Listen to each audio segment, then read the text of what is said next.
کسی کے 4 یا 5 بیٹے ہوں اور ان کے منہ الگ الگ ہو جائیں تو باپ کے دل پہ کیا گزرتی ہے؟ حالانکہ وہ اس لیول کی ان کی مخالفت نہ بھی ہو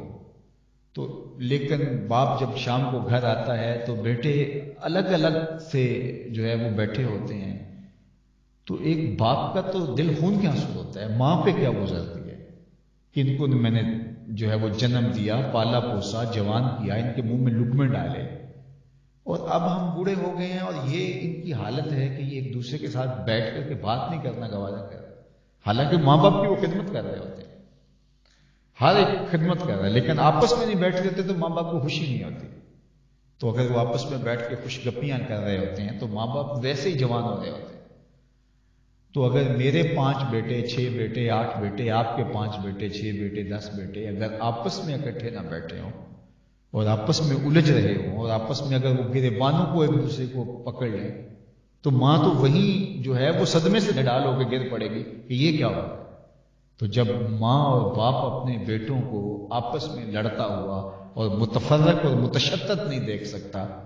تو جو امت حضور نے جوڑی تھی وہ 73 فرقوں میں بٹ جائے تو رسول اللہ کی کلمت ہے کیا گزر؟ کیا یہ حضور کو ہم اذیت نہیں پہنچا رہے؟ حضور کو تکلیف نہیں ہم پہنچا رہے؟ حضور کے نام پہ امت کو اکٹھا ہونا چاہیے، جمع ہونا چاہیے، جو غلط راہیں اختیار کر گئے ہیں ان کو بھی حکمت سے قریب لانے کی کوشش کرنی چاہیے، الا یہ کہ جو سبرنے کے لیے تیار ہی نہیں ہے پھر ٹھیک ہے اس کی مرضی، لیکن باقی کوشش بھرپور ہونی چاہیے اور آخری حد تک کوشش ہونی چاہیے کہ امت میں کوئی تفرقہ پیدا نہ ہو، امت جڑی رہے۔ اگرچہ ظاہر ہے کہ کتنے محرکات ہیں ہماری تفریق کے، ہمارے اندر نفس موجود ہے، شیطان موجود ہے، تعصبات موجود ہیں، تکبر ہے، رعونت ہے، غرور ہے، کیا کچھ ہے جو ہمیں متشدد کرتا ہے، لیکن ہمارے سامنے حضور کا جمال پرور چہرہ ہو کہ حضور کیسے خوش ہوتے ہیں تو پھر تکبر بھی، رعونت بھی، تعصب بھی، برادری بھی، خاندان بھی، کسی سے الجھاؤ بھی، یہ پیچھے رہ جاتا ہے، ہم نے حضور کو خوش کرنا ہے تو پھر ہم بہت ساری چیزیں برداشت کر لیتے ہیں، لیکن افسوس یہ ہے کہ ہم اپنے مزاج کو اتنا سخت کر چکے ہیں کہ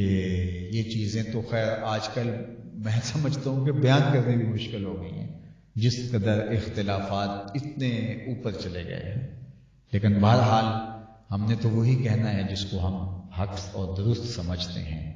اللہ تعالیٰ جل شانہ ہمیں حضور کے نام پہ جمع ہونے کی توفیق دے۔ اقبال نے یہ بڑی خوبصورت بات کی تھی کہ کیسے امت کو جوڑا جا سکتا ہے، تو انہوں نے کہا تھا کہ قوت عشق سے ہر پست کو بالا کرتے، دہر میں اسم محمد سے اجالا کرتے، اسم محمد سے یہ امت جڑ سکتی ہے۔ تو حضور کی ذات پر امت جمع ہو جائے، اور میں آپ کو یہ بھی بات بتاؤں کہ یہ معتزلہ کی میں نے بات کی، لادریہ کی اندیا کی جبریہ کی، قدریہ، یہ کتنے کتنے بڑے مسلک ہوئے تھے اس زمانے میں جو آج نہیں ہے، لیکن یہ سارے کے سارے ان کا اختلاف جو امت کے ساتھ ہوا تھا، اور بڑے بڑے بھی اختلاف ہوئے تھے لیکن وہ مسائل پہ ہوئے، حرام رزق ہے یا نہیں ہے، خلق قرآن کا مسئلہ ہے، اسی طرح کبیرہ گناہ کا مرتکب کافر ہے یا مومن، یعنی جتنے بھی اختلافات، جبر و قدر کا مسئلہ پیدا ہوا تھا، تو یہ سارے مسائل کے اختلاف ہوئے تھے 14 صدیوں کے اندر، ذات رسول پہ کبھی اختلاف نہیں ہوا، لیکن یہ جو اختلاف پھر بر صغیر پاک و ہند میں شروع ہوئے، اس سے قبل جب سلطنت عثمانیہ توڑی گئی تو اس وقت پھر ذات رسول پہ اختلاف شروع ہوئے،